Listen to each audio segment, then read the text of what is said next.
으앙맞고 깨끗한 호텔 수영장의 평화를 깨뜨리는 것은 어린아이의 날카로운 비명소리였다.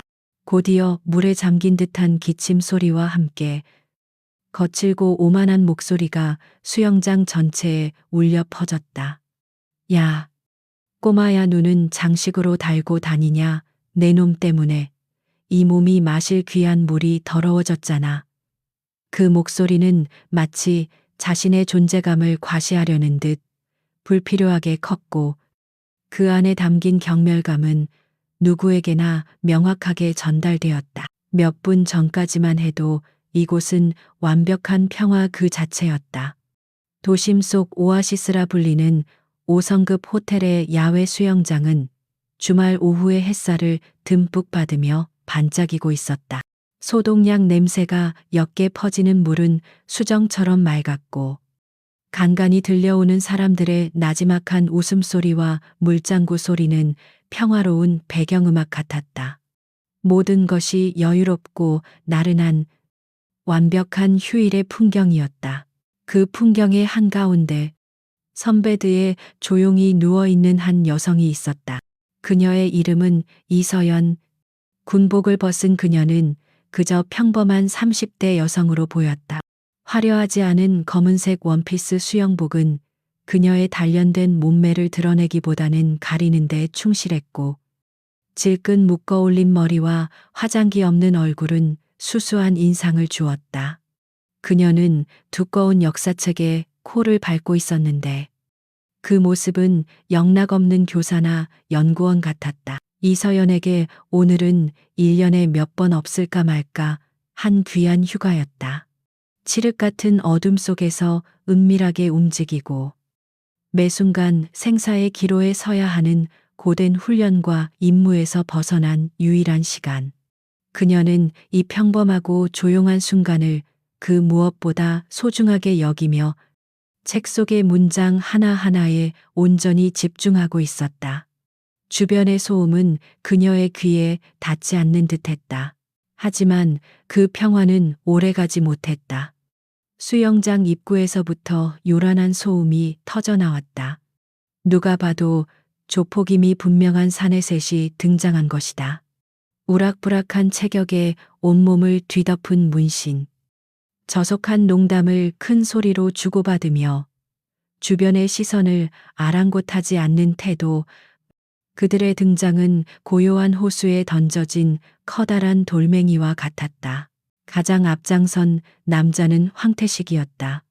최근 이 일대에서 세력을 키우고 있는 신흥 조폭의 두목. 그의 양옆으로는 박불독과 김족제비라 불리는 부하들이 그림자처럼 따르고 있었다. 그들은 수영장의 고급스러운 분위기와는 전혀 어울리지 않는 이질적인 존재들이었다. 주변 사람들이 노골적으로 불쾌한 시선을 보내며 자리를 피했지만 그들은 오히려 그것을 즐기는 듯 보였다. 황태식 일당은 가장 좋은 자리에 있던 가족에게 위협적인 눈빛을 보내 자리를 빼앗았다. 그리고는 보란듯이 선베드에 벌러덩 드러누워 담배를 피우려 했다. 안전요원이 다가와 수영장 구역은 금연이라고 정중하게 말했지만 황태식은 그의 뺨을 가볍게 툭툭 치며 비웃었다. 어이, 젊은 친구, 융통성이 없네. 좋은 말로 할 때 저리 꺼져. 안전요원은 분한 표정을 지었지만 더 이상 아무 말도 못하고 물러났다. 그들의 아나무인한 행동에 수영장의 분위기는 급격히 얼어붙었다. 아이들의 웃음소리는 잦아들었고 어른들은 조용히 자기 자리를 지킬 뿐이었다. 몇몇 사람들은 아예 짐을 챙겨 떠나버렸다. 이서연은 책에서 눈을 떼지 않았지만 그녀의 모든 감각은 이미 주변의 변화를 예민하게 감지하고 있었다. 미간이 아주 미세하게 찌푸려졌다. 황태식 일당은 자신들이 이 공간의 왕이 된 것처럼 행동했다. 그들은 시끄럽게 떠들며 맥주를 주문해 마셨고 지나가는 여성들을 향해 음탕한 시선을 던지며 자기들끼리 품평을 해댔다. 그들의 시선이 책을 읽고 있는 이서연에게도 잠시 머물렀다. 야, 저 여자 어떠냐? 몸매는 괜찮은데 얼굴은 맹탕이네. 황태식의 말에 부하들이 낄낄거렸다. 이서연은 그들의 말을 들었지만 아무런 반응도 보이지 않았다. 그때 황태식의 눈에 한 부녀가 들어왔다. 김민준 씨와 그의 6살 난 딸 수진이었다. 김민준 씨는 평범한 회사원이었고 오늘 딸에게 즐거운 하루를 선물하기 위해 큰맘 먹고 호텔 수영장을 찾은 것이었다. 수진이는 아빠가 사준 작은 오리 튜브를 타고 물 위에서 즐겁게 놀고 있었다. 그 순수한 모습은 험악한 조폭들과 극명한 대조를 이루었다. 황태식의 입가에 비열한 미소가 번졌다. 그는 부하들에게 눈짓을 보내고는 천천히 물속으로 들어갔다. 그의 목표는 명확했다. 자신의 힘을 과시하고 다른 사람들의 두려움을 즐기기 위한 가장 손쉬운 먹잇감. 그는 일부러 수진이가 놀고 있는 곳으로 다가갔다. 김민준 씨는 불길한 낌새를 느끼고 딸을 자기 쪽으로 끌어당기려 했지만 때는 이미 늦었다. 황태식은 수진이 바로 옆에서 보란 듯이 거대한 물보라를 일으켰다. 첨벙하는 소리와 함께 수영장 물이 거대한 파도처럼 수진이의 작은 몸을 덮쳤다. 갑작스러운 물벼락에 놀란 수진이는 중심을 잃고 튜브에서 미끄러졌다. 물을 잔뜩 먹은 아이는 허우적거리며 기침을 해댔고 이내 겁에 질려 울음을 터뜨렸다. 으앙, 아빠. 김민준 씨는 심장이 철렁 내려앉는 것을 느끼며 황급히 딸을 물 밖으로 건져 올렸다. 그는 딸의 등을 두드리며 괜찮다고 다독였지만 그의 눈은 분노로 이글거리고 있었다. 그는 고개를 들어 황태식을 쏘아보았다. 지금 이게 무슨 짓입니까? 아이가 놀라지 않았습니까? 그의 목소리는 분노로 떨리고 있었다. 하지만 황태식은 반성의 기미는커녕 오히려 어깨를 으쓱하며 뻔뻔하게 대꾸했다. 어이쿠, 미안하게 됐수다. 내가 좀 격하게 놀아서. 근데 수영장에 와서 물 좀 튀었다고 애를 잡네. 잡아. 그렇게 애지중지하면 집에서 목욕이나 시키지. 왜 여기까지 데리고 와서 사람 귀찮게 해. 그의 말투에는 사과가 아닌 조롱이 가득했다. 김민준 씨는 주먹을 꽉 쥐었다. 당장이라도 저 역겨운 얼굴에 주먹을 날리고 싶었지만 옆에서 울고 있는 딸과 상대의 험악한 인상을 보고 이성을 되찾았다. 여기서 일을 크게 만들어봤자 자신에게 좋을 것이 없었다. 그는 분노를 억누르며 딸을 안고 자리를 피하려고 했다. 그것이 평범한 가장이 할 수 있는 최선의 선택이었다. 하지만 황태식은 그들을 그냥 보내줄 생각이 없었다. 그는 김민준 씨의 앞을 막아서며 시비를 걸었다. 어이, 그냥 가면 어떡해. 우리 때문에 당신 딸이 놀랐으니 우리가 사과해야지. 안 그래. 그는 그렇게 말하며 수진이의 얼굴로 손을 뻗었다. 아이는 기겁하며 아빠의 품에 얼굴을 파묻었다. 김민준 씨는 반사적으로 한 걸음 물러서며 그의 손을 피했다. 됐습니다. 괜찮으니 길 좀 비켜주시죠. 그의 목소리는 차갑게 가라앉아 있었다. 상황은 일촉즉발의 위기감으로 치달았다. 주변의 모든 사람들이 숨을 죽이고 이 광경을 지켜보고 있었다. 바로 그때 이 모든 것을 처음부터 지켜보던 이서연이 조용히 책에 책갈피를 꽂고 천천히 덮었다. 그녀의 눈빛에는 더 이상 평화로운 여유가 남아있지 않았다. 그녀가 선베드에서 천천히 몸을 일으켰다. 특별한 행동은 아니었지만 그녀의 움직임 하나하나에는 잘 통제된 절도와 무게감이 느껴졌다. 그녀는 선글라스를 벗어 테이블에 내려놓았다. 햇빛 아래 드러난 그녀의 눈은 깊고 고요했지만 그 안에는 얼음장 같은 냉기가 서려 있었다. 그녀는 소란의 중심을 향해 망설임 없이 걸어갔다. 황태식은 김민준 씨의 멱살이라도 잡을 듯한 기세로 그를 몰아붙이고 있었다. 이봐, 아저씨. 내가 좋게 말로 하니까 이게 기어오르네. 내가 누군지 알아. 그의 고함 소리에 수진이는 더 크게 울기 시작했다. 김민준 씨는 딸을 보호하려 애썼지만 공포와 무력감에 얼굴이 하얗게 질려 있었다. 이서연은 그들 뒤에 조용히 섰다. 그녀의 존재를 처음 알아차린 것은 황태식의 부하 중 하나인 김족재비였다. 그는 이서연을 위아래로 훑어보더니 황태식에게 말했다. 형님, 아까 그 여자입니다. 책 보던. 황태식은 귀찮다는 듯이 고개를 돌려 이서연을 쳐다봤다. 그의 눈에는 어디서 감이라는 경멸이 가득했다. 아, 아까 그 영웅 행세하고 싶어 하던 아줌마. 왜? 또 뭐 할 말 있어 구경만 하지 왜 끼어들어 다치고 싶어. 황태식의 조롱 섞인 목소리가 울려 퍼졌다. 하지만 이서연은 그의 말에 전혀 동요하지 않았다. 그녀의 시선은 황태식을 지나 울고 있는 수진이와 겁에 질린 김민준 씨에게 향해 있었다. 그 모습은 마치 폭풍 전의 고요함과도 같았다. 이서연은 황태식의 조롱에 눈 하나 깜짝하지 않았다. 그녀의 목소리는 수영장의 소음과 긴장감을 뚫고 명확하게 울려 퍼졌다. 크지 않았지만 이상하게도 모든 사람의 귀에 똑똑히 밝히는 목소리였다. 실례합니다만 거기까지만 하시죠. 그녀의 말투는 지극히 정중했지만 그 안에는 감히 거역할 수 없는 단호함이 배어 있었다. 마치 부하에게 명령을 내리는 지휘관처럼. 그러나 어조는 비서처럼 부드러웠다. 그녀는 황태식을 향해 말했다. 이곳은 모두가 휴식을 위해 찾는 공공장소입니다. 그리고 저 아이가 당신 때문에 겁에 질려 울고 있습니다. 그녀의 시선은 흔들림이 없었다. 그 눈은 상대를 비난하거나 공격하는 것이 아니라 그저 상황을 명확히 인지시키려는 듯 객관적이고 차가웠다. 황태식은 순간 말문이 막혔다. 그는 자신의 위협에 벌벌 떨거나 혹은 맞서 소리 지르는 반응을 예상했다. 하지만 이런 침착하고 이성적인 대응은 처음 겪어보는 것이었다.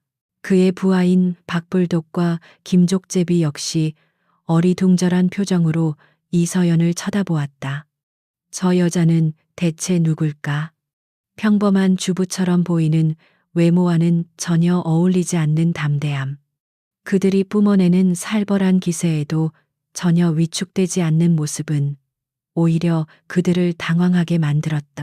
김민준 씨는 이 예기치 않은 상황에 놀라 딸을 더욱 세게 끌어안았다. 한편으로는 고마웠지만 다른 한편으로는 저 여성 때문에 일이 더 커질까봐 두려웠다. 잠깐의 정적이 흘렀다. 황태식은 곧 정신을 차리고 자존심이 상한 듯 얼굴을 붉혔다. 고작 여자 하나에게 기세가 눌렸다는 사실을 인정하고 싶지 않았다. 그는 더 과장된 몸짓으로 비웃음을 터뜨렸다. 이 아줌마가 지금 누굴 가르치려고 들어. 공공장소, 아이, 내가 내 돈 내고 와서 즐기겠다는데. 당신이 무슨 상관이야. 그는 일부러 더 큰 소리로 외치며 자신의 힘을 과시하려 했다. 그는 김민준 씨를 밀치듯 놓고 이서연에게 한 걸음 다가섰다. 위협적인 기세로 그녀를 위아래로 훑어보며 말했다. 아줌마, 몸매는 보아하니 운동 좀 한 것 같은데 혹시 헬스 트레이너라도 되시나? 아니면 요가 선생 그런데 말이야. 여긴 헬스장이 아니라 수영장이고 난 당신 같은 선생 나부랭이한테 배울 생각이 전혀 없거든. 그의 말에는 여성의 직업을 멋대로 추측하고 폄하하는 명백한 의도가 담겨 있었다. 이서연은 그의 무례한 말에도 표정 하나 바꾸지 않았다. 그녀는 그저 조용히 대답했다. 제 직업이 무엇인지는 이 상황과 아무런 관련이 없습니다. 중요한 것은 당신의 행동이 다른 사람에게 피해를 주고 있다는 사실입니다. 아이의 아버지에게 사과하고 조용히 자리를 떠나 주십시오. 그녀의 요구는 간결하고 명확했다. 그것은 부탁이 아니라 통보에 가까웠다. 사과하고 떠나라는 말에 황태식의 눈이 분노로 번들거렸다. 그는 자신의 귀를 의심했다. 감히 이 바닥에서 잔뼈가 굵은 자신에게 일개 여자가 명령을 내린 것이다. 뭐, 내가 저 찌질이한테 사과하라고, 그리고 떠나라고 이 여자가 진짜 겁을 상실했나. 그는 헛웃음을 터뜨렸다. 주변에서 지켜보던 사람들은 이제 공포에 질려 뒷걸음질 치기 시작했다. 그의 부하 김족제비가 옆에서 거들었다. 형님, 저 여자 눈깔이 아주 마음에 안 듭니다. 겁대가리가 없어도 정도가 있지. 본때를 한번 보여줘야 정신을 차릴 것 같습니다. 박불동 역시 주먹을 으득거리며 동의했다. 그들은 이서연의 침착함을 자신들에 대한 무시와 도전으로 받아들였다. 그들의 세계에서는 힘의 우위가 곧 질서였고 복종하지 않는 자는 적으로 간주될 뿐이었다. 김민준 씨는 상황이 최악으로 치닫고 있음을 직감했다. 그는 이서연을 향해 애원하듯 말했다. 저 부인, 괜찮습니다. 저희 때문에 괜히 험한 일 당하지 마시고 그냥 저희가 가겠습니다. 제발 그만둬 주세요. 그는 이 모든 소란이 자신과 딸 때문에 시작되었다는 죄책감과 눈앞의 여성이 다칠지도 모른다는 공포심에 휩싸였다. 그는 어떻게든 이 상황을 끝내고 싶었다. 하지만 이서연은 김민준 씨의 말을 듣고도 물러서지 않았다. 오히려 그녀는 그를 향해 부드럽지만 단호한 눈빛을 보냈다. 그것은 걱정하지 말라는 무언의 메시지였다. 그녀는 다시 황태식을 향해 고개를 돌렸다. 당신이 떠나지 않겠다면 내가 당신들을 떠나게 만들 수밖에 없습니다. 마지막으로 경고합니다. 그녀의 목소리는 여전히 나지막했지만 그 안에 실린 무게감은 이전과 차원이 달랐다. 마지막 경고. 그 말은 황태식의 남은 이성을 완전히 끊어버렸다. 그는 이 상황이 일종의 연극이라고 생각하기 시작했다. 어딘가에 카메라가 숨겨져 있고 자신을 시험하는 몰래카메라일지도 모른다고. 그렇지 않고서야 맨몸의 여자가 조폭 셋을 앞에 두고 저런 말을 내뱉을 수는 없는 일이었다. 그는 이 연극의 주인공이 되어 저 건방진 여자를 확실하게 짓밟아주기로 마음먹었다. 떠나게 만들어 네가 어떻게 황태식은 비열하게 웃으며 이서연의 코앞까지 얼굴을 들이밀었다. 역한 술 냄새와 담배 냄새가 확 풍겨왔지만 이서연은 눈살 한번 찌푸리지 않았다. 그 예쁜 얼굴로 울면서 싹싹 빌게 만들어서 아니면 내 그 반반한 몸으로라도 어떻게 해보시겠다. 그는 입에 담지 못할 수준의 성희롱을 내뱉으며 그녀의 인내심을 시험했다. 수영장의 모든 소음이 멈췄다. 들리는 것은 오직 황태식의 저속한 목소리와 겁에 질린 수진이의 흐느낌뿐이었다. 김민준 씨는 치욕과 분노로 온몸을 떨었다. 다른 손님들은 차마 눈을 뜨고 볼 수 없다는 듯 고개를 돌려버렸다. 모두가 폭력이 일어나기 직전에 숨 막히는 긴장감을 느끼고 있었다. 그리고 그 폭력의 대상은 불의를 참지 못하고 나선 한 용감하지만 무모해 보이는 여성이었다. 이서연의 눈빛이 차갑게 가라앉았다. 그녀는 더 이상 대꾸할 가치를 느끼지 못했다. 말로 해결할 수 있는 선은 이미 한참 전에 넘어섰다. 그녀의 몸은 여전히 이완된 상태였지만 그 내면에서는 수많은 전투와 훈련으로 다져진 야생의 감각이 날카롭게 깨어나고 있었다. 그녀는 상대의 호흡, 미세한 근육의 떨림, 무게 중심의 이동까지 모든 것을 파악하고 있었다. 그녀의 침묵을 긍정적인 신호로 오해한 황태식은 더욱 의기양양해졌다. 그는 자신의 주먹이 얼마나 강한지, 자신이 얼마나 무서운 사람인지 보여주고 싶었다. 그는 이서연의 어깨를 손가락으로 툭툭 건드리며 도발했다. 왜 말이 없어? 쫄았냐 쫄았으면 지금이라도 무릎 꿇고 잘못했다고 빌어.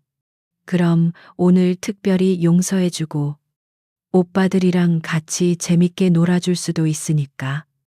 이것이 그의 마지막 말이 될 것이라는 사실을 그는 까맣게 모르고 있었다.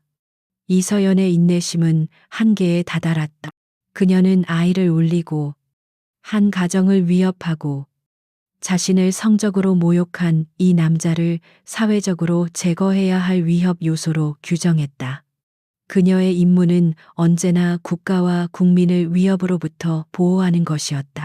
그리고 지금 그녀의 눈앞에 있는 것은 명백한 위협이었다. 그녀는 나지막이 한숨을 쉬었다. 그것은 체념이나 두려움의 한숨이 아니었다.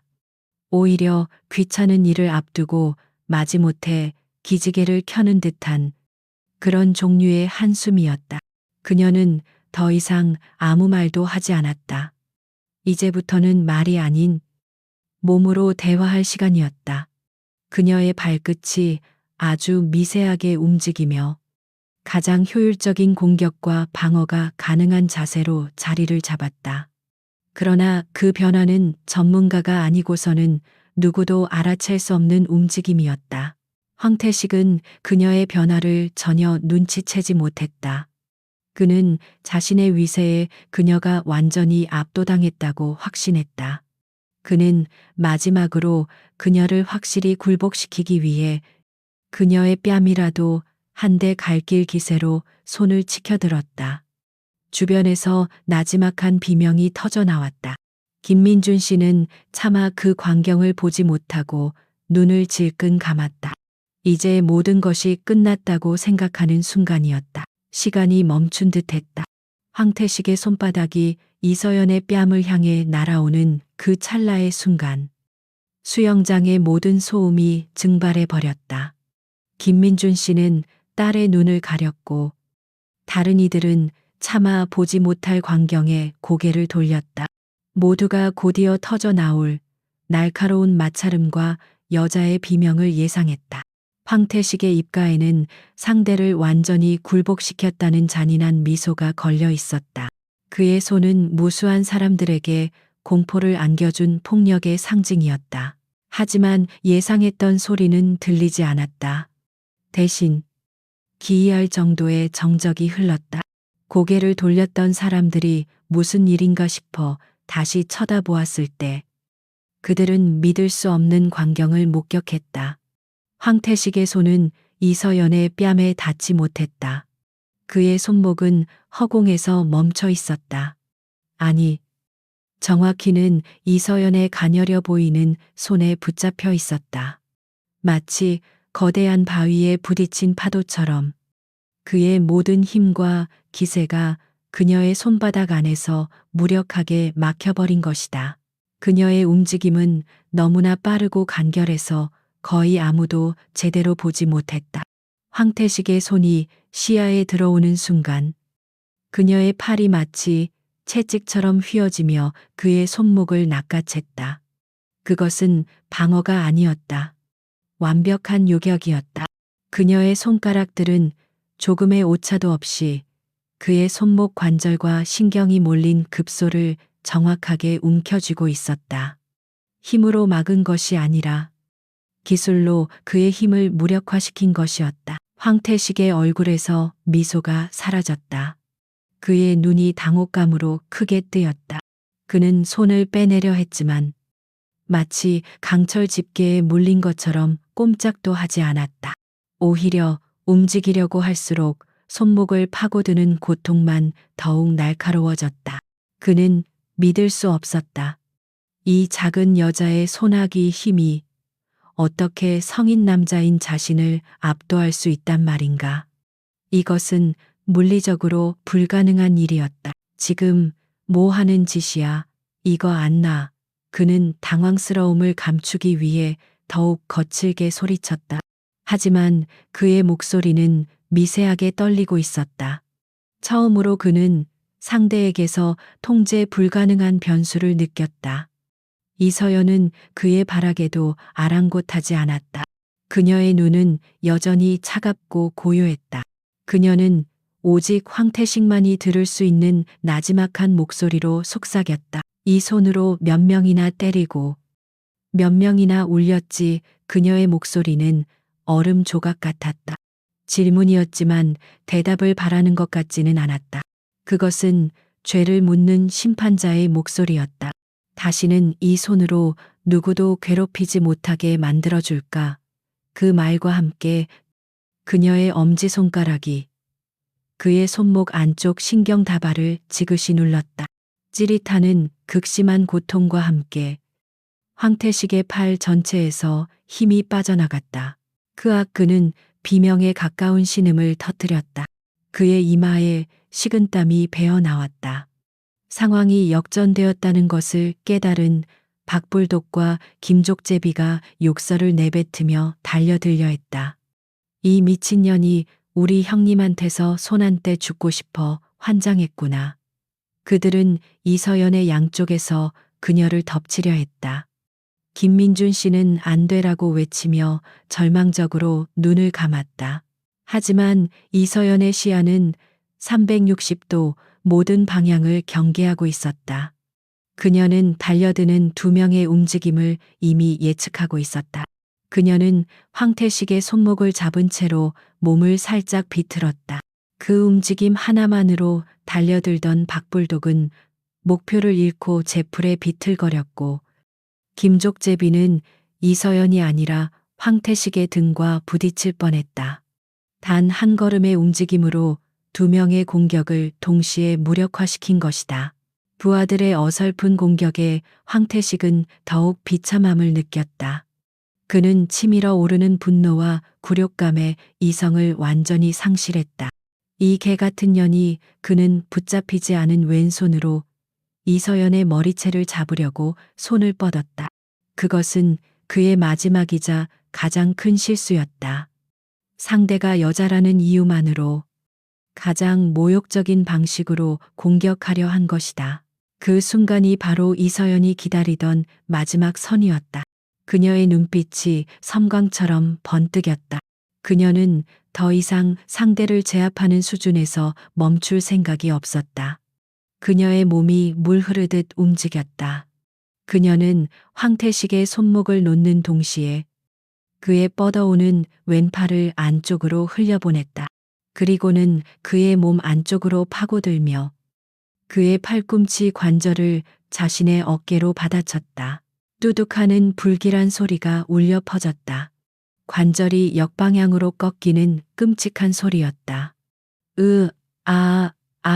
황태식의 입에서 처절한 비명이 터져나왔다. 그의 왼팔은 힘없이 축 늘어졌다. 이서연의 기술은 거기서 멈추지 않았다. 그녀는 고통으로 몸부림치는 그의 목덜미를 한 손으로 움켜쥐고 무릎으로 그의 오금 무릎 뒤쪽을 가격했다. 황태식의 거대한 몸이 힘없이 무너져 내렸다. 그는 수영장 바닥에 무릎을 꿇은 채 탈골된 팔을 부여잡고 고통스럽게 신음했다. 순식간에 벌어진 일이었다. 조폭 두목이 그 위세 등등하던 황태식이 평범해 보이는 여자 하나의 손에 단 몇 초 만에 처참하게 무너져 내린 것이다. 수영장의 모든 사람들은 입을 벌린 채 이 비현실적인 광경을 멍하니 바라보고 있었다. 박불독과 김족제비는 자신들의 두목이 무릎 꿇은 모습을 보고 완전히 얼어붙었다. 그들의 머릿속은 혼란으로 가득 찼다. 저 여자는 대체 정체가 무엇인가? 귀신인가? 아니면 국가대표 격투기 선수라도 되는 건가? 그들의 상식으로는 도저히 이해할 수 없는 일이었다. 두려움이 분노를 집어삼키기 시작했다. 이서연은 무릎 꿇은 황태식을 차갑게 내려다보았다. 그녀의 숨결은 조금도 흐트러지지 않았다. 그녀는 마치 성가신 벌레를 처리한 듯 무심한 표정이었다. 그녀는 아직 끝나지 않았다는 듯 그의 남은 한쪽 팔마저 제압하기 위해 손을 뻗었다. 그녀는 이 위협 요소들을 완벽하고 확실하게 그리고 합법적으로 무력화시킬 생각이었다. 그녀의 행동에는 망설임이나 감정의 동요가 전혀 없었다. 오직 임무를 수행하는 군인의 냉철함만이 존재할 뿐이었다. 황태식의 비명은 단순한 고통의 외침이 아니었다. 그것은 그의 자존심이 산산조각 나는 소리였고, 그가 쌓아 올린 폭력의 왕국이 무너지는 소리였다. 자신의 부하들과 수많은 구경꾼 앞에서 이름 모를 여자에게 무릎을 꿇었다는 사실은 팔이 부러지는 고통보다 더 굴욕적이었다. 그의 눈에 핏발이 섰다. 이성과 합리적인 판단 능력은 이미 사라진 지 오래였다. 남은 것은 오직 맹목적인 분노와 야수 같은 복수심뿐이었다. 그는 고통을 이기기 위해 이를 악물었다. 이 미친년이 감히 나 황태식을. 그는 성한 오른팔로 바닥을 짚고 비틀거리며 일어서려 했다. 그의 눈은 증오로 이글거렸다. 그는 이 여자를 죽여버리겠다고, 갈갈이 찢어버리겠다고 다짐했다. 이성을 잃은 맹수에게 두려움이란 없었다. 오직 눈앞의 적을 물어뜯으려는 본능만이 남아있을 뿐이었다. 이서연의 눈빛이 더욱 차가워졌다. 그녀는 상대가 반격할 의지를 완전히 상실할 때까지 제압하는 것이 군의 기본 원칙임을 알고 있었다. 어설픈 동정심은 자신과 주변 사람들을 더 큰 위험에 빠뜨릴 뿐이었다. 그녀는 황태식이 다시 일어서려는 것을 보고 그의 남은 팔 관절마저 무력화시키기 위해 다시 한번 몸을 움직이려 했다. 바로 그 순간 정신을 차린 박불독과 김족제비가 괴성을 지르며 동시에 달려들었다. 형님, 이개 같은 년아. 죽어. 그들은 더 이상 맨주먹으로 덤비지 않았다. 김족제비는 근처 파라솔에 무거운 쇠 받침대를 뽑아들었고, 박불독은 선베드의 알루미늄 다리를 부러뜨려 날카로운 무기로 만들었다. 상황은 단순한 몸싸움에서 흉기를 동원한 습격으로 변질되었다. 주변에서 끔찍한 비명이 터져 나왔다. 손님들은 혼비백산하여 출구 쪽으로 몰려들었고, 아이들은 겁에 질려 울부짖었다. 수영장은 순식간에 아수라장으로 변했다. 김민준 씨는 딸을 품에 안고 기둥 뒤에 숨어 차마 눈을 뜨지 못하고 벌벌 떨었다. 그는 자신을 도와주려던 여자가 저 흉악한 무기에 맞아 쓰러지는 끔찍한 상상을 하며 무력감에 몸서리쳤다. 하지만 이서연은 그 아수라장의 한가운데서 섬처럼 고요했다. 그녀의 눈은 맹렬하게 달려드는 두 남자와 그들의 손에 들린 흉기를 정확하게 포착하고 있었다. 그녀의 뇌는 수천 번의 실전 같은 훈련을 통해 단련된 슈퍼컴퓨터처럼 상대의 공격 각도, 속도, 그리고 예상 경로를 순식간에 계산해냈다. 그녀의 심장은 오히려 위기 상황에서 더욱 차분하게 가라앉았다. 좌측, 파라솔 기둥, 중량 약 15g, 공격 형태는 내려치기, 우측, 부러진 알루미늄 파이프, 날카로운 끝부분을 이용한 찌르기 공격, 협공, 모든 정보가 1초도 안 되는 시간에 분석되었다. 그녀의 몸이 먼저 반응했다. 그녀는 뒤로 물러서는 대신 오히려 앞으로 한 걸음 내디뎠다. 가장 위험해 보이지만 사실은 두 명의 공격 범위를 동시에 벗어날 수 있는 유일한 선택이었다. 김족제비가 휘두른 쇠 받침대가 굉음과 함께 이서연이 방금 서 있던 자리를 내리쳤다. 꽝 하는 소리와 함께 수영장 타일이 박살나며 파편이 사방으로 튀었다. 만약 피하지 못했다면 머리가 으스러졌을 끔찍한 위력이었다. 하지만 이서연은 이미 그 자리에 없었다. 그녀는 몸을 낮춰 공격을 피하는 동시에 김족제비의 품 안으로 파고들었다. 공격이 빗나간 김족제비는 균형을 잃고 비틀거렸다. 이서연은 그 찰나의 빈틈을 놓치지 않았다. 그녀는 그의 옆구리를 팔꿈치로 강타했다. 퍽 하는 둔탁한 소리와 함께 김족제비는 숨이 턱 막히는 고통에 눈이 뒤집혔다. 그는 손에서 쇠 받침대를 놓치며 옆으로 쓰러졌다. 이 모든 것이 눈 깜짝할 사이에 일어났다. 이서연이 김족제비를 제압하는 순간 반대쪽에서 박불독이 날카로운 알루미늄 파이프를 그녀의 옆구리를 향해 찔러 들어왔다. 피할 공간도 막을 시간도 없어 보이는 절체절명의 순간이었다. 하지만 이서연의 계산에는 이 공격 또한 포함되어 있었다. 그녀는 쓰러지는 김족제비의 몸을 방패 삼아 옆으로 살짝 밀었다.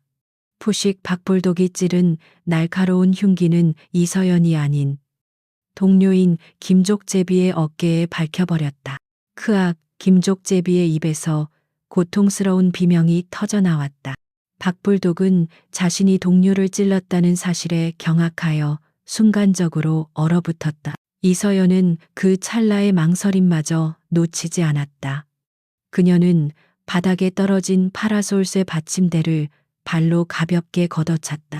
무거운 쇠 받침대가 대굴대굴 굴러가 박불독의 발목을 강타했다. 악박불독은 균형을 잃고 넘어지면서 손에 들고 있던 흉기마저 놓치고 말았다. 이제 남은 것은 비틀거리며 일어선 황태식뿐이었다. 그는 자신의 부하 2명이 순식간에, 그것도 서로의 손에 의해 무력화되는 광경을 망연자실하게 바라보았다. 그의 눈에는 더 이상 분노가 아닌 원초적인 공포가 어리고 있었다. 저 여자는 인간이 아니었다. 싸움의 기술을 아는 수준이 아니었다.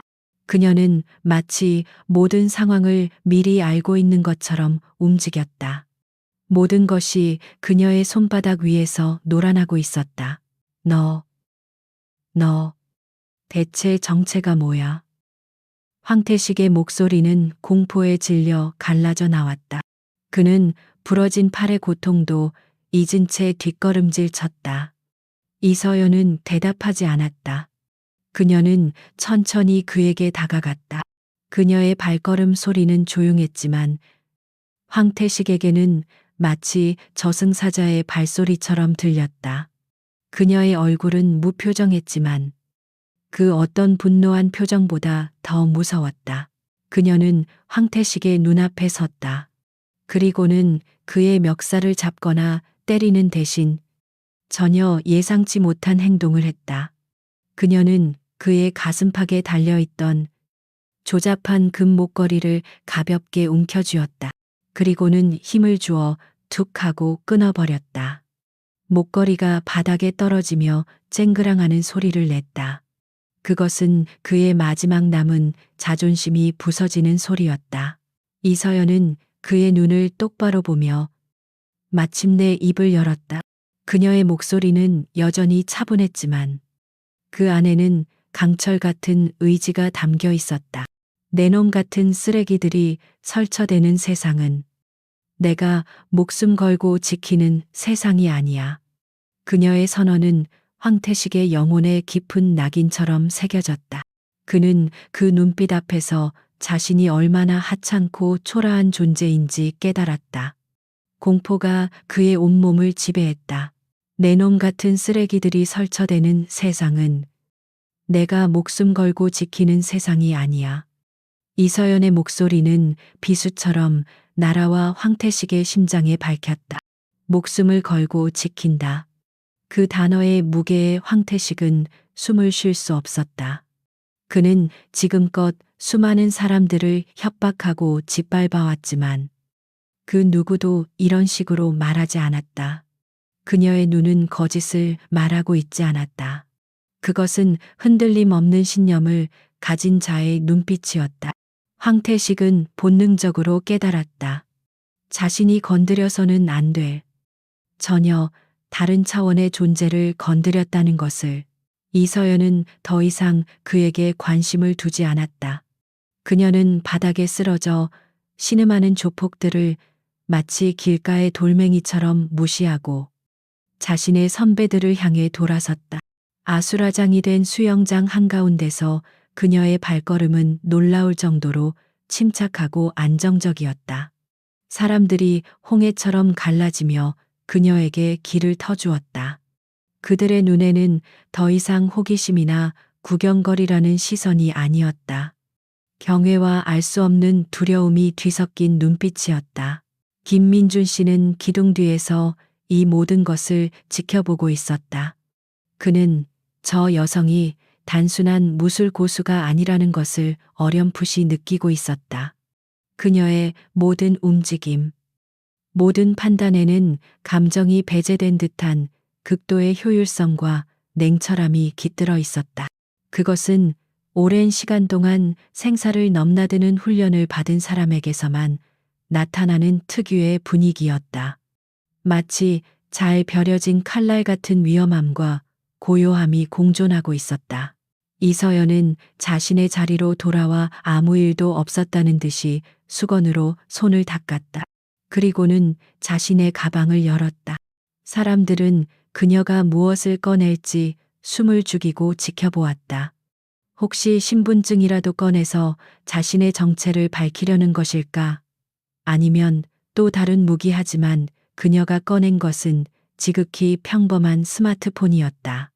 군용품점에서나 볼 법한 투박한 방수 케이스에 담겨 있다는 점을 제외하면 말이다.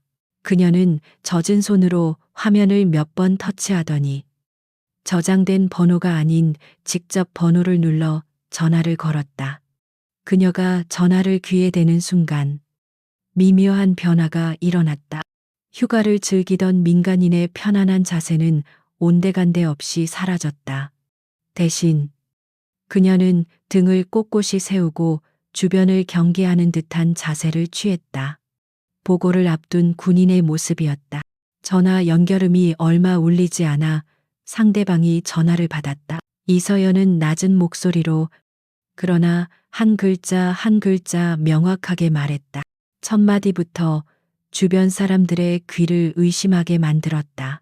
통신 보안, 필승, 군대식 격리의 구호. 그것도 보안을 생명처럼 여기는 특수부대에서나 사용하는 통신보안 구호였다. 수영장에 있던 남자들 몇몇은 그 의미를 알아채고 얼굴이 하얗게 질렸다. 이서연의 보고는 계속되었다. 707 특수임무단. 이서연 중령이다. 그녀의 입에서 중령이라는 계급과 대한민국 국민이라면 전설처럼 들어왔을 부대 이름 707이 흘러나온 순간 수영장의 공기는 완전히 얼어붙었다. 707 국가 최정예의 대테러 특수부대. 존재 자체가 국가기밀인 부대. 그리고 그 부대의 지휘관급인 중령. 사람들은 자신의 귀를 의심했다. 저 평범해 보이던 여자가 영화에나 나올 법한 특수부대의 현역 장교란 말인가. 황태식은 바닥에 주저앉은 채 그 말을 똑똑히 들었다. 치발링치. 중령 그의 뇌가 그 단어의 의미를 완전히 이해하는 데는 몇 초의 시간이 걸렸다.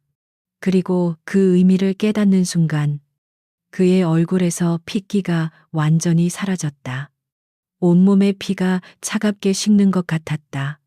그는 자신이 무슨 짓을 저질렀는지 비로소 깨달았다.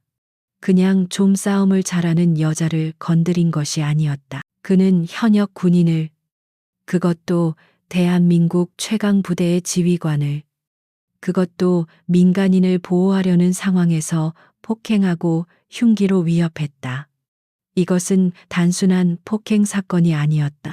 군에 대한 명백한 도전이자 국가 안보를 위협하는 행위로 간주될 수도 있는 중범죄였다.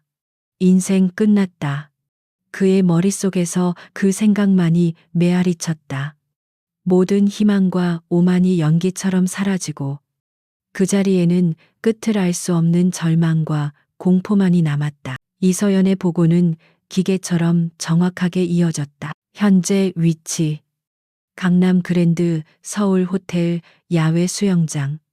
조직폭력배로 추정되는 신원 불상의 남성 3명이 미성년자를 포함한 민간인 가족을 위협하고 폭행, 본관의 제지 시도에 흉기를 사용하며 저항하여 현재 전원 무력화시켜 확보 중이다.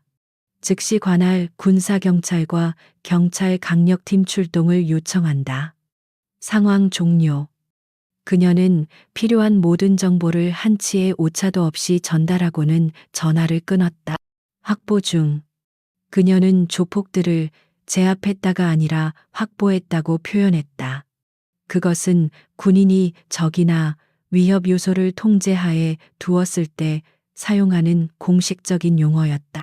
그녀에게 이것은 싸움이 아니라 하나의 작전이었던 것이다. 전화를 끊은 이서연은 주변을 둘러보았다.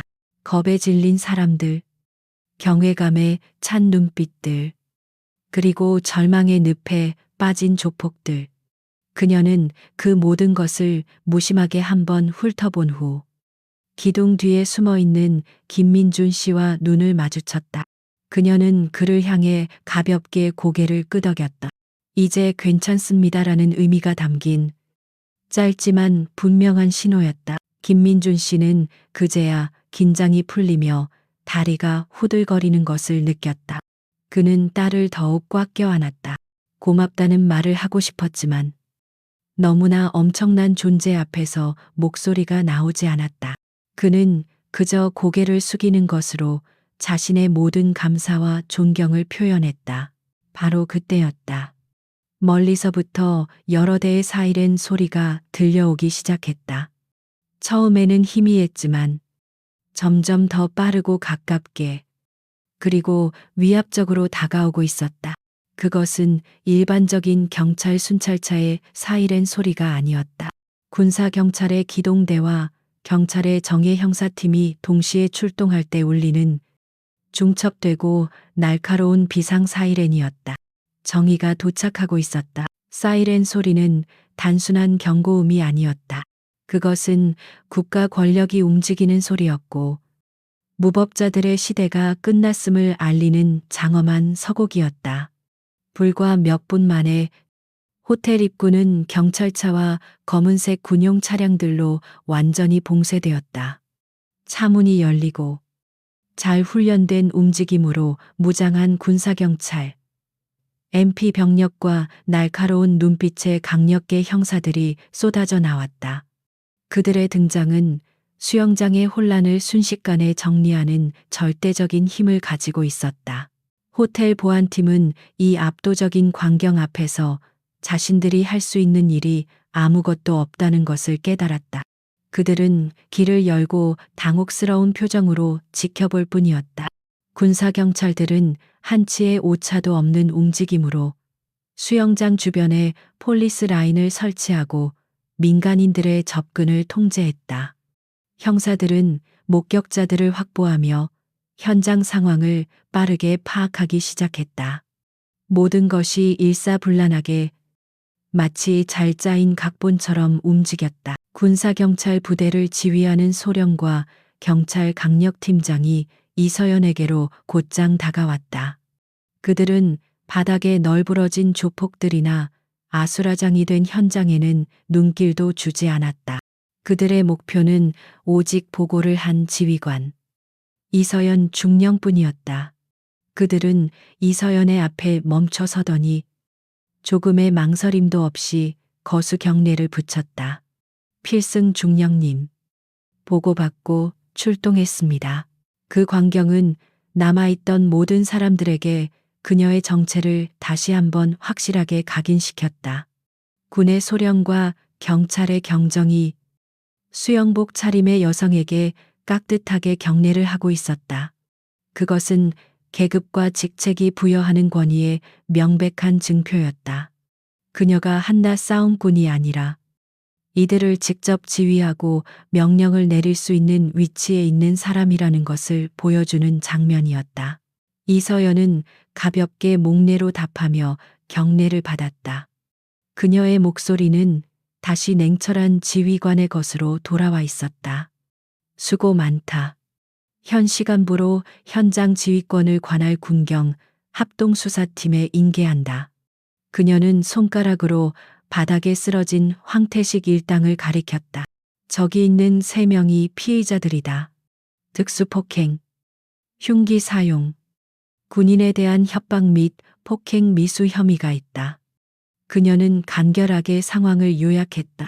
피해자는 저쪽 기둥 뒤에 있는 민간인 가족과 특히 6살 여자아이가 정신적 충격을 크게 받았으니 여성 경찰관을 배정해 안정시키는 것을 최우선으로 하라. 그녀의 지시는 세세하고 정확했다. 단순히 범죄자들을 체포하는 것을 넘어 피해자를 보호하는 것까지 잊지 않는 지휘관의 모습이었다. 경찰팀장이 고개를 끄덕이며 즉시 부하에게 지시를 내렸다. 군사경찰들은 황태식 일당에게 다가가 그들을 제압했다. 부러진 팔을 부여잡고 신음하던 황태식은 군사경찰들의 험악한 기세에 마지막 남은 저항, 의지마저 잃어버렸다. 그는 아무런 반항도 하지 못하고 수갑이 채워지는 것을 받아들여야만 했다. 당신들을 현행범으로 체포한다. 변호사를 선임할 수 있으며 한 형사가 노트북으로 그들의 신원을 조회하더니 놀란 표정으로 팀장에게 보고했다. 팀장님, 황태식, 최근 강남 일대에서 활동하는 신흥 폭력 조직 흑사파의 중간 보스입니다. 폭행, 갈취, 불법 도박장 운영 등 전과 12범입니다. 나머지 2명도 같은 조직 소속으로 수배 중인 놈들입니다. 그 보고에 황태식의 얼굴은 잿빛이 되었다. 그는 이번 사건이 자신의 범죄 경력에 종지부를 찍을 것이라는 사실을 직감했다. 다른 손님들은 형사들에게 목격자 진술을 하고 있었다. 그들은 하나같이 이서연의 용감한 행동과 압도적인 실력에 대해 경탄을 금치 못했다. 그 여자분이 아니었다면 저희 모두 저 깡패들에게 무슨 일을 당했을지 모릅니다. 혼자서 순식간에 정말 영화의 한 장면 같았습니다. 그들의 증언은 황태식 일당의 죄를 더욱 무겁게 만들고 있었다. 모든 상황이 정리되어 가는 것을 확인한 이서연은 조용히 김민준 씨 가족에게로 다가갔다. 그녀가 다가오자 김민준 씨는 자신도 모르게 벌떡 일어나 허리를 굽혔다. 정말 감사합니다. 뭐라고 감사를 드려야 할지 그의 목소리는 감격에 겨워 떨리고 있었다. 이서연은 그의 어깨를 가볍게 두드리며 괜찮다고 말했다. 그리고는 그의 품에 안겨 아직도 겁에 질려 있는 수진이를 보기 위해 몸을 낮췄다. 그녀는 아이와 눈높이를 맞추고 군인의 얼굴이 아닌 이모나 언니 같은 부드러운 미소를 지어 보였다. 그것은 그녀가 오늘 처음으로 보인 미소였다. 아가, 이제 다 끝났어. 나쁜 아저씨들은 경찰 아저씨들이 다 잡아갔어요. 이제 무서워하지 않아도 돼. 그녀는 주머니를 뒤져 작은 군용 초콜릿을 하나 꺼내 수진이의 손에 쥐어주었다. 이건 용감한 어린이를 위한 상이야. 오늘 정말 씩씩하게 잘 참았어. 수진이는 잠시 망설이더니 작은 손으로 초콜릿을 꼭 쥐고는 고개를 끄덕였다. 아이의 얼굴에 비로소 작은 안도감이 피어올랐다. 그 따뜻한 광경을 뒤로하고 황태식 일당은 경찰차에 태워지기 위해 끌려가고 있었다. 황태식은 마지막으로 이서연을 돌아보았다. 아이를 향해 미소 짓는 그녀의 모습과 조금 전 자신을 지옥으로 떨어뜨렸던 냉혹한 전사의 모습이 겹쳐지며 그는 온몸을 떨었다. 그는 자신이 대체 누구를 상대로 무슨 짓을 저질렀는지 다시 한번 통감했다. 그의 범죄자 인생은 오늘 최악의 방식으로 막을 내린 것이다. 경찰차와 군용 차량들이 모두 떠나자 수영장에는 기묘한 정적이 감돌았다. 조금 전까지 비명과 고성이 오가던 아수라장은 깨진 타일 조각과 넘어진 선베드만이 그 흔적을 증명하고 있었다. 호텔 직원들이 분주하게 움직이며 현장을 정리하기 시작했지만 사람들의 뇌리에 밝힌 충격적인 광경은 쉽게 지워지지 않았다. 그들은 여전히 이서연을 힐끔거리며 경외와 두려움이 뒤섞인 수군거림을 멈추지 못했다. 그때 정장을 말끔하게 차려입은 중년 남성이 땀을 뻘뻘 흘리며 달려왔다. 그는 이 호텔의 총지배인이었다. 그의 얼굴은 사색이 되어 있었다. 자신의 호텔에서, 그것도 VVIP 고객들이 이용하는 장소에서 이런 끔찍한 사건이 벌어졌다는 사실. 그리고 그 사건에 대한민국 최정예 특수부대 장교가 연루되었다는 사실은 그의 경력에 치명타가 될 수도 있었다. 그는 이서연의 앞에 멈춰 서서 90도로 허리를 숙였다. 그의 목소리는 거의 울먹임에 가까웠다. 정말 죄송합니다. 중령님, 저희 호텔의 안전관리가 미흡하여 이런 험한 일을 겪게 해드렸습니다. 모든 책임은 저에게 있습니다. 어떻게 사죄드려야 할지. 그는 감히 그녀의 얼굴을 쳐다보지도 못했다. 그는 이 상황을 수습하기 위해 온갖 보상을 제안했다. 저희 호텔 최고급 스위트룸을 평생 무료로 제공해드리겠습니다. 원하시는 모든 서비스를, 아니면 어떤 금전적인 보상이라도. 그는 어떻게든 그녀의 마음을 풀어야만 했다. 하지만 이서연은 그의 말을 조용히 가로막았다. 지배인님, 고개를 드십시오. 그녀의 목소리는 차분했다. 저는 보상을 원하지 않습니다. 제가 바라는 것은 단 하나입니다. 그녀는 수영장 주변을 둘러보며 말했다. 다시는 이런 일이 당신의 호텔에서 일어나지 않도록 하십시오. 모든 고객이 안전하게 휴식을 즐길 수 있도록 만드는 것. 그것이 당신의 책임이자 의무입니다. 그 약속만 지켜주시면 됩니다. 그녀의 말에는 어떤 개인적인 감정도 섞여 있지 않았다. 그것은 군인이 민간인에게 자신의 임무를 상기시켜주는 것과 같았다. 총지배인은 그녀의 말에 깊은 감명을 받은 듯 다시 한번 고개를 깊이 숙였다. 명심하겠습니다. 중령님, 오늘 주신 가르침 평생 잊지 않겠습니다. 그는 그녀에게서 진정한 리더의 품격을 보았다. 모든 소동이 끝나고 이서연은 자신의 짐을 챙겨 떠날 준비를 했다. 그때 김민준 씨가 딸 수진이의 손을 잡고 그녀에게 다가왔다.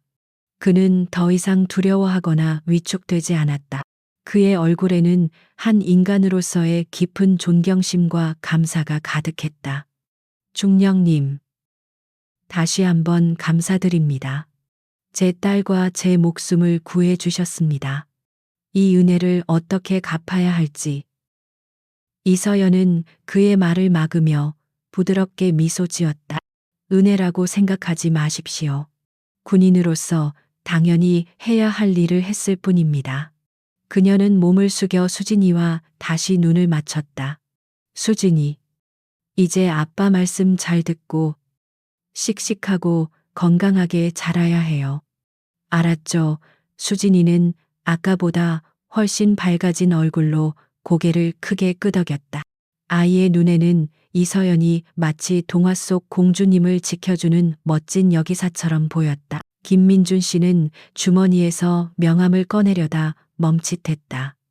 그는 감히 군사 기밀일지도 모르는 그녀의 연락처를 물어볼 용기가 나지 않았다. 그는 그저 다시 한번 깊이 허리를 숙이는 것으로 모든 마음을 전했다. 이서연은 가볍게 목례를 하고 미련 없이 자리를 떠났다.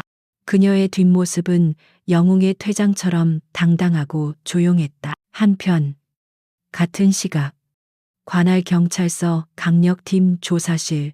조사실의 공기는 차갑고 무거웠다. 황태식과 그의 부하들은 각각 다른 방에서 조사를 받고 있었다.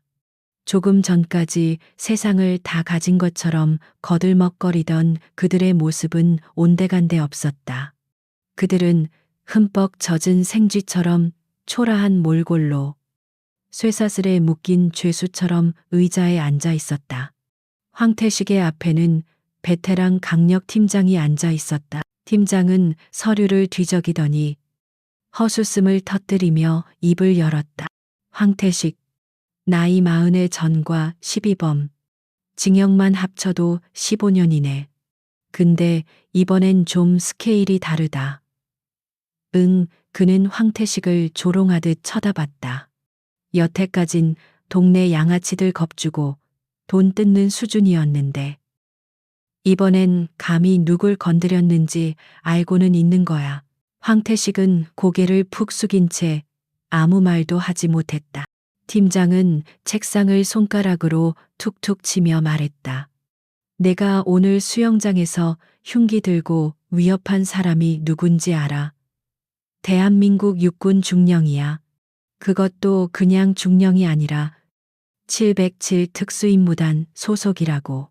그는 707이라는 단어에 힘을 주어 말했다. 이건 그냥 폭행 사건이 아니야. 이 양반아, 군형법이 적용될 수도 있는 문제라고. 전시 상황이었으면 넌 그냥 즉결 처분감이야. 알아들어. 팀장의 목소리는 얼음장처럼 차가웠다. 특수폭행, 특수협박, 공무집행방해. 아니지. 이건 군인에 대한 위협이니 군기문란죄까지 추가될 수 있어. 너 이번에 들어가면 최소 10년이야. 아니, 20년이 될 수도 있겠다. 내 인생 오늘 여기서 끝났다고. 황태식의 온몸이 사시나무 떨듯 떨렸다. 10년, 20년. 그 숫자는 그의 남은 인생 전체를 의미했다. 바로 그때 조사실 문이 열리고 국선 변호사가 들어왔다. 황태식은 구세주를 만난 것처럼 변호사를 쳐다봤다. 하지만 변호사는 그의 얼굴을 한번 쳐다보더니 고개를 저으며 한숨을 쉬었다. 변호사는 서류를 검토한 후 황태식에게 절망적인 소식을 전했다. 상황이 아주 안 좋습니다. 황태식 씨, 피해자의 신분이 너무나 특수합니다. 군 검찰에서 이번 사건을 직접 지휘하겠다고 통보가 왔습니다. 구속영장은 100% 발부될 거고 보석은 꿈도 못 꿀 겁니다. 변호사는 마지막 희망의 끈을 잘라버렸다. 그리고 방금 당신이 속한 흑사파에서 연락이 왔습니다. 조직의 명예를 실추시키고 군을 적으로 돌렸다는 이유로 당신을 조직에서 제명 처리한다고. 앞으로 당신 뒤는 아무도 봐주지 않을 겁니다. 혼자서 감당하셔야 합니다. 그 말을 끝으로 황태식의 눈에서 모든 빛이 사라졌다.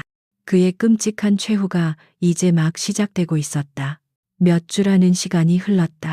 도심의 호텔 수영장에서 벌어졌던 그날의 소동은 이제 사람들의 기억 속에서 서서히 잊혀가고 있었다.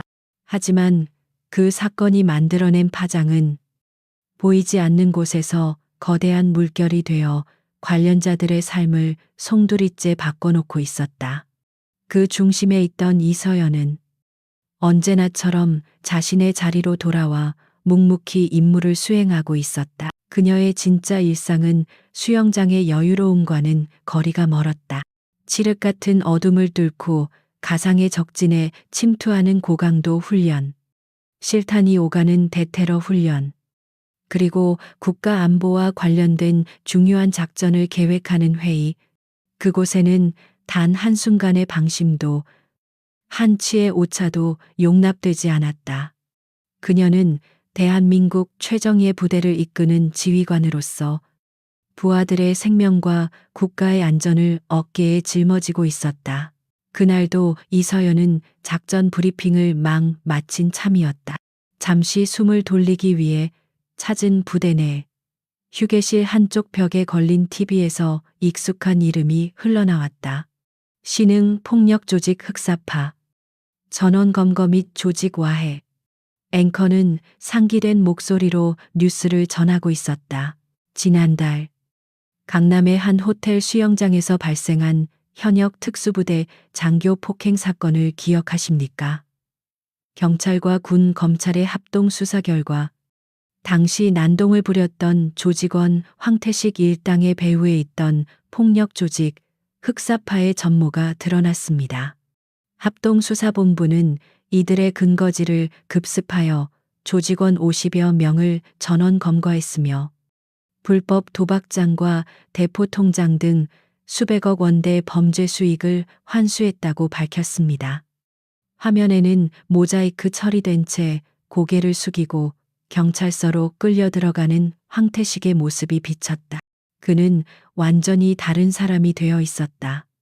거만함과 폭력성은 온데간데 없이 삶의 모든 것을 잃어버린 패배자의 모습만이 남아 있었다. 앵커는 이번 사건이 군에 대한 도발을 결코 용납하지 않겠다는 당국의 강력한 의지를 보여준 사례라고 평가했다. TV를 보던 다른 장교들이 혀를 차며 말했다. 꼴 좋다. 감히 누굴 건드려. 이서연 중령님 아니었으면 저놈들 아직도 활개치고 다녔을 겁니다. 중령님 덕분에 사회악 하나가 뿌리 뽑혔습니다. 모두가 그녀를 영웅처럼 쳐다보며 찬사를 보냈다. 하지만 정작 이서연 자신은 무심한 표정으로 커피를 마시고 있을 뿐이었다. 그녀에게 황태식과 흑사파의 몰락은 특별한 감흥을 주지 못했다. 그것은 당연한 결과였고 마땅히 처리해야 할 임무를 완수한 것일 뿐이었다. 그녀는 칭찬이나 인정에 연연하지 않았다. 그녀의 잃은 이름도 빛도 없는 곳에서 국가와 국민을 지키는 것이었고 그것으로 충분했다.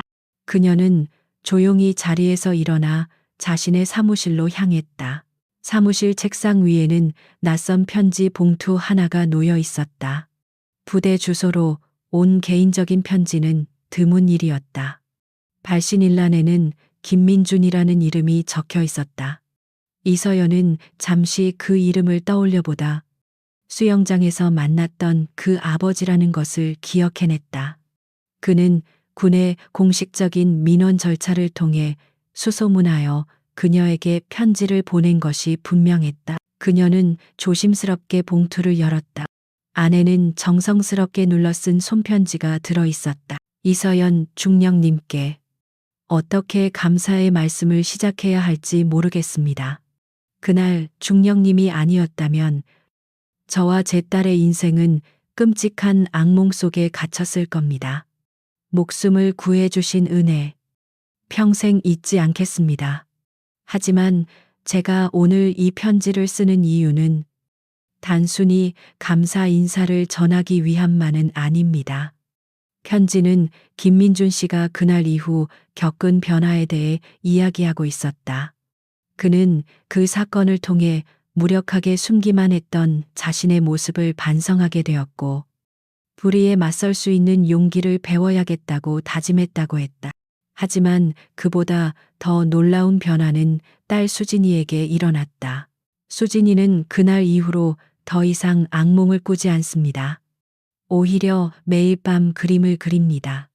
멋진 군인 아줌마가 나쁜 사람들을 혼내주고 자신과 같은 약한 아이들을 지켜주는 그림입니다. 그리고 얼마 전에는 자기도 커서 중령님처럼 멋진 군인이 되어 사람들을 지켜주고 싶다는 말을 했습니다. 제 딸에게 진정한 영웅의 모습을 보여주셔서 올바른 꿈을 꾸게 해주셔서 정말 감사합니다.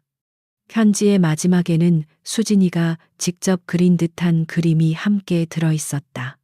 삐뚤빼뚤한 선이었지만 군복을 입은 한 여성이 환하게 웃으며 아이의 손을 잡고 있는 모습이 선명하게 담겨 있었다. 그림 속 여성의 모습은 이서연과 꼭 닮아 있었다. 편지를 다 읽은 이서연의 입가에 그날 수진이에게 보여주었던 것과 같은 따뜻하고 부드러운 미소가 조용히 피어올랐다. TV 뉴스에서 전해진 조직의 와해 소식에도 무표정했던 그녀였다. 하지만 이 작은 손편지와 아이의 그림은 그 어떤 표창이나 훈장보다도 그녀의 마음을 깊숙이 울렸다. 이것이야말로 그녀가 목숨을 걸고 이 나라를 지키는 진짜 이유였다. 그녀는 편지와 그림을 소중하게 접어 자신의 책상 서랍 깊숙한 곳에 넣어두었다. 그곳에는 전사한 동료의 사진, 부하들이 써준 감사 카드 등 그녀의 군 생활의 의미가 담긴 물건들이 함께 보관되어 있었다. 그녀는 창밖을 내다보았다. 연병장에서는 젊은 군인들이 땀을 흘리며 훈련에 매진하고 있었다. 평화롭고 희망에 찬 풍경이었다. 그녀가 지켜낸 그리고 앞으로도 지켜나가야 할 세상의 모습이었다. 그로부터 몇 달이 지난 어느 가을날, 이서연은 또 한 번의 귀한 휴가를 얻었다. 이번에 그녀가 찾은 곳은 시끄러운 호텔 수영장이 아닌 단풍이 곱게 물든 고즈넉한 공원이었다. 그녀는 군복도 수영복도 아닌 평범한 스웨터와 청바지 차림으로 벤치에 앉아 따스한 햇살을 즐기고 있었다. 그녀의 손에는 여전히 두꺼운 책이 들려 있었다. 그녀의 시선이 잠시 책을 떠나 공원에서 평화롭게 뛰어노는 한 가족에게로 향했다. 아빠가 던진 공을 아들이 웃으며 쫓아갔고 엄마는 그 모습을 흐뭇하게 바라보고 있었다. 평범하고 소박하지만 더없이 소중한 일상의 풍경. 그 모습을 보던 이서연의 머릿속에 문득 김민준 씨와 그의 딸 수진이의 얼굴이 떠올랐다.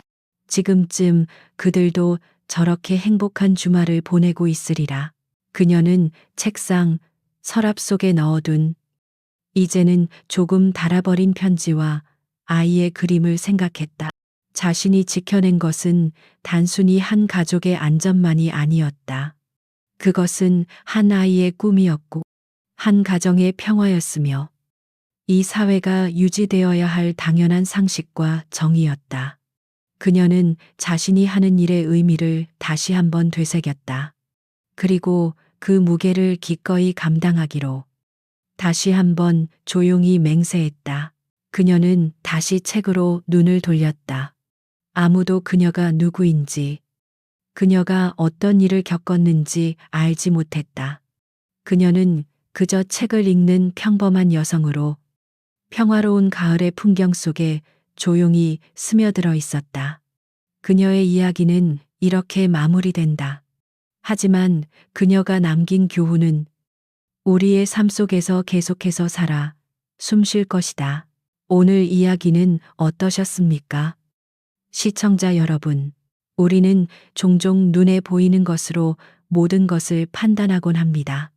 화려한 옷차림, 거대한 문신, 위협적인 목소리, 황태식 일당은 그런 것들로 자신들의 힘을 과시하려 했습니다.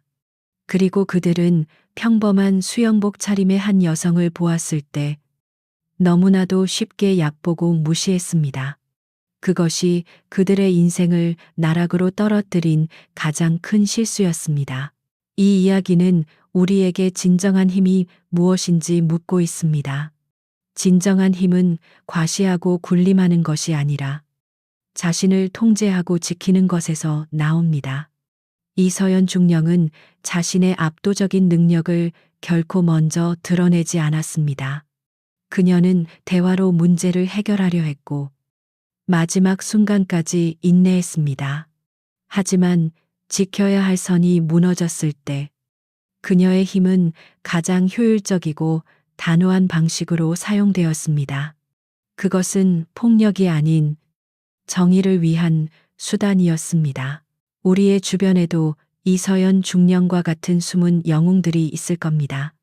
화려한 스포트라이트를 받지는 못하지만 각자의 자리에서 묵묵히 자신의 소명을 다하는 사람들, 소방관, 경찰관, 군인, 그리고 이름 모를 수많은 의인들, 그들의 헌신 덕분에 우리의 평범한 일상이 지켜지고 있는 것은 아닐까요? 여러분은 오늘 이야기의 어떤 장면이 가장 통쾌하셨습니까? 황태식 일당이 그녀 앞에서 무력하게 무너져 내리던 순간이었을까요? 아니면 그녀의 정체가 밝혀지고 국가의 공권력이 그들을 심판하기 위해 도착하던 순간이었을까요?